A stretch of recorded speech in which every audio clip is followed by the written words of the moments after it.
আমরা বিয়েবাড়ি যাওয়ার উদ্দেশ্যে বেরিয়ে পড়েছিলাম আর এখন আমরা হাওড়া স্টেশনে নেমে গেছি। এরপর একটা ক্যাব বুক করে নিয়েছি আর দেখো আমরা বসেও গেছি। তো এখন আমরা যাচ্ছি টালিগঞ্জে কিরণের মামার বাড়ি, মামার মেয়েরই বিয়ে। তো এখন দেখো আমরা চলে এসেছি বিয়ে বাড়িতে আর এখন আমরা গায়ে হলুদের জন্য দুজনেই রেডি হয়ে গেছি। আর এদিকে দেখো এই বোনটারই আজকে বিয়ে আর সমস্ত কিছু গায়ে হলুদের রিচুয়ালস চলছে। আর তারপর সব কিছু মিটিয়ে আমরা কিন্তু বসে গেছি খেতে।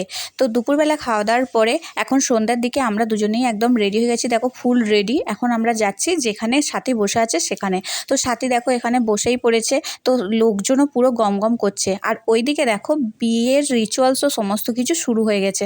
আর এখন দেখো বিবাহ তো একদমই কমপ্লিট হয়ে গেল, সিঁদুরদান কমপ্লিট হয়ে গেল। চলো এবার খাওয়া যাক। তার জন্য কিন্তু আমি হালকা চেঞ্জ করে বসে গেছি খাওয়ার জন্য।